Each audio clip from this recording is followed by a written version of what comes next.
이야기 9. 보석과 나비. 자연 현상에서 발생하는 특이한 변화들은 우리들의 세심한 관찰과 주목을 끌기에 충분한 가치가 있습니다. 우리는 이러한 사실들을 관찰해 봄으로써 그러한 기적들을 일으키시는 인격적이시고 살아계신 하나님께서 존재하신다는 사실에 깊은 인상을 받게 됩니다. 동물계나 식물계 또는 광물계에서 우리는 어떻게 설명할 수 없는 아주 신기한 현상들이 발생하고 있음을 발견하게 됩니다. 그러나 우리는 이것들을 다 이해할 수는 없지만 믿을 수밖에 없는 것들입니다. 이러한 신비스러운 현상들은 어떻게 해석할 길이 없습니다. 자연 현상의 신비들 중 대부분은 그 신비 자체로 남아있는 것입니다. 우리들은 다만 그 결과들을 보고 그 사실들을 즐길 뿐입니다. 그것은 왜 그런지, 그것이 어디서 발생했는지, 그 이유들은 알 도리가 없는 것입니다. 나비의 유충인 애벌레는 그 발이 14개 혹은 그 이상인데 아주 서서히 기어다닙니다. 그 애벌레는 노란색 혹은 흰색 또는 갈색 털로 덮여 있습니다. 그 애벌레는 또한 아주 작은 입으로 초록색 잎을 먹기 좋아하지만 아름다운 꽃들에는 관심이 없으며 그 꽃 속에 들어있는 꿀에도 전혀 관심이 없습니다. 그 애벌레는 나르려고도 하지 않습니다. 그저 기어다니는 것에 만족할 따름입니다. 그 애벌레는 화려한 색깔을 보여주지도 않습니다. 그저 있는 그대로 만족해 합니다.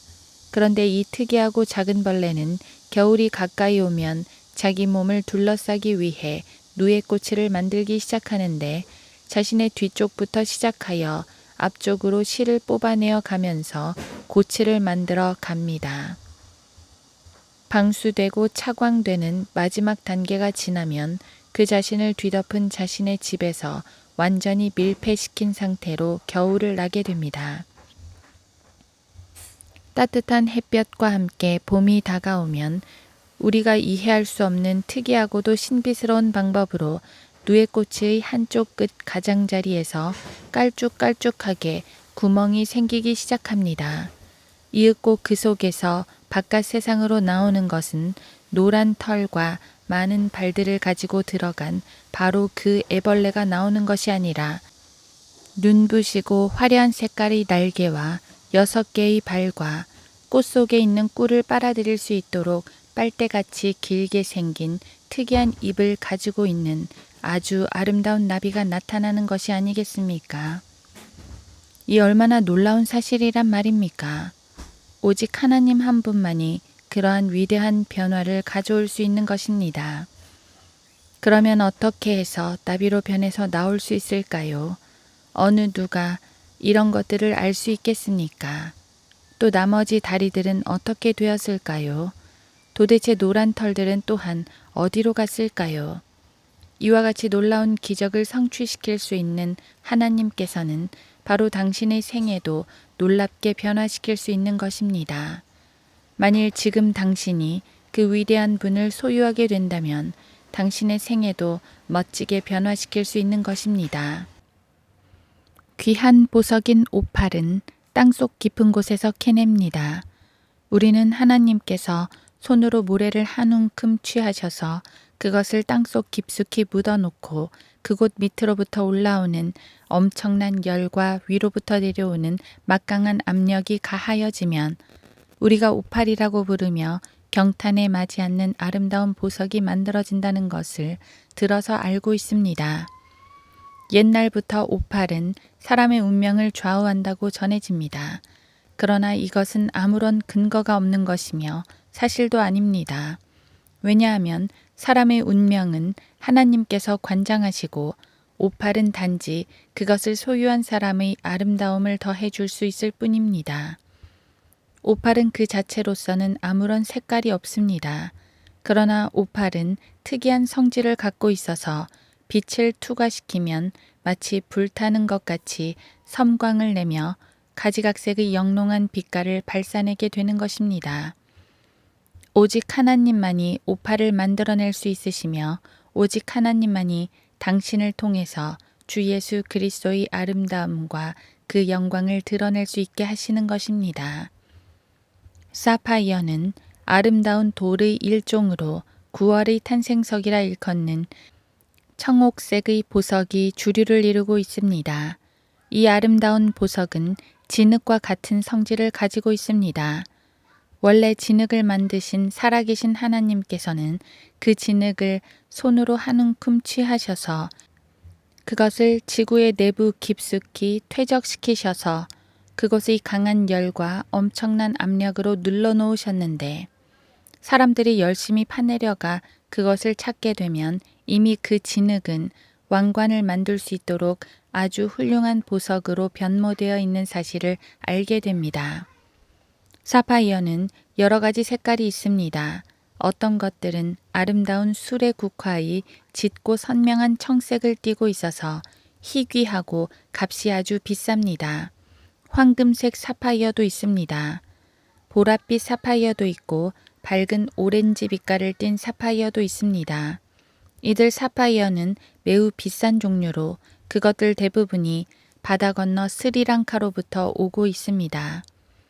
오직 하나님만이 사파이어를 만들 수 있습니다. 오직 하나님만이 진흙 같은 우리 죄인들을 독특한 그리스도인으로 변화시키셔서 하나님의 영광에 이르게 하신 것입니다. 여러분은 예수 그리스도께서 당신 자신을 소유토록 하셔야 합니다. 그러면 그분께서는 당신을 변화시켜 주실 것입니다. 다이아몬드는 보석 중에 가장 매혹적인 돌입니다. 하나님께서 검은 칼본을 취하셔서 엄청난 열과 압력을 가해 주심으로써 그 물질 자체가 아름다운 보석으로 변모되어 신부의 손가락을 아름답게 꾸며준다는 사실은 얼마나 신기한 일입니까? 세계에서 공급되는 대부분의 다이아몬드는 남아프리카의 킴버리와 다이아만티나 제스퍼스 폰테인과 그 밖의 여타 지역에서 생산되는 것입니다. 지질학자들은 땅속 깊숙이 다이아몬드가 풍부하게 매장되어 있는 엄청난 양의 용암 덩어리의 광맥층을 발견하기도 합니다. 다이아몬드는 처음 발견되기 전까지는 모두 버려진 것과 같습니다. 그러나 그것을 찾는 사람에 의해 발견되어진 것입니다. 모든 죄인은 잃어버린 바 되었습니다.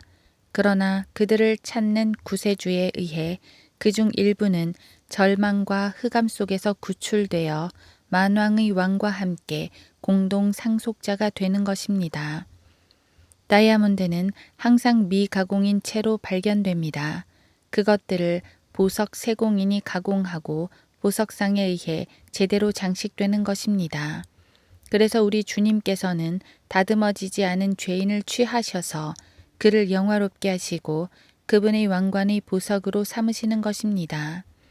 오직 그분만이 그 돌을 최고의 보석으로 만들 수 있는 것입니다.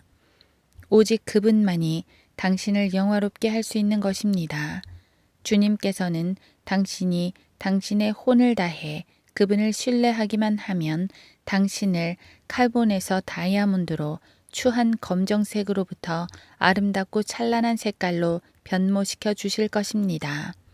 이제 당신은 당신의 혼을 다해 그분을 신뢰하십시오.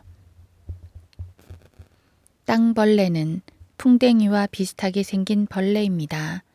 그러나 아주 작아서 괴어있는 연못의 진창이나 퇴비 속에서 살면서 기어다닙니다. 그러나 습지대나 늪지대의 바닥 진흙이나 표면 위에 떠 있는 푸른 찌꺼기에는 전혀 관심조차 없습니다. 그 벌레의 기쁨과 즐거움은 오직 그곳에서 사는 그 자체인 것입니다. 강과 호수의 둔덕에는 우람한 나무들이 있고 동산에는 아름다운 꽃들이 피어 있고 새들이 노래하고 영롱한 햇볕이 내리쬐는 화창한 계절이 되었습니다. 어느 날 이상 야릇하게 생긴 한 조그마한 벌레는 이상한 기분이 들었습니다.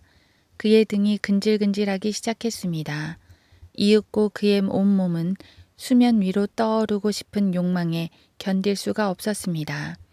그래서 그 벌레는 열심히 잡초와 갈대줄기를 타고 수면 위까지 올라가기를 계속했습니다. 그리고 잠시 그 벌레는 쉬었습니다. 그런데 갑자기 그의 몸이 이상하게 뒤틀리더니 그의 피부 껍데기가 터지면서 홀딱 허물이 벗겨져 버렸습니다. 그러더니 바로 그 벌레는 잠자리가 되어버린 것입니다. 이 얼마나 아름다운 사실이란 말입니까? 바로 새로운 피조물이 태어난 것입니다. 그 잠자리의 날개가 얇은 천처럼 얼마나 가벼운지 여러분은 아십니까? 그 색깔 또한 무지개 같아서 얼마나 아름다운지요. 마치 햇빛이 반짝이는 것처럼 그 날개를 팔랑거리며 이곳저곳으로 얼마나 가볍게 날아다니는지요. 그 벌레는 수면 위에 버려진 껍데기는 거들떠보지도 않았습니다. 또한 그 벌레는 괴어있는 연못이 깊고 어두운 흑암을 싫어했습니다. 그 벌레는 여전히 퇴비와 진흙 속에 있는 그의 조상들이나 친척들이나 친구들에게도 아무런 관심을 기울이지도 않습니다. 이제 그 벌레는 잠자리가 되어 아주 높은 위치에서 하나님의 창조물을 만끽하면서 살아가게 된 것입니다. 이것이 바로 우리의 영이 다시 태어날 때 우리에게 주어지는 위대한 변화를 보여주는 한 폭의 그림인 것입니다. 사악한 사람은 인간의 창조주시며 우리의 주님이신 예수 그리스도께서 그를 찾으실 때까지 죄의 진창 속에서 타락한 열정으로 살아갈 뿐입니다. 변화됨은 완전한 것을 말하고 있는 것입니다. 죄인인 당신이 하나님 사랑의 광채 속으로 들어올 때 하늘의 선물이 은혜로 말미암아 당신에게 값없이 주어지는 것입니다. 이 얼마나 놀라운 변화란 말입니까? 그분께서 당신을 변화시킬 수 있도록 준비하십시오. 주 그들의 하나님께서 그날에 그의 백성의 양무리처럼 그들을 구원하시리니 이는 그들이 면류관의 보석들처럼 되어 그의 땅의 깃발처럼 들려 올려질 것임이라. 스가랴 9장 16절.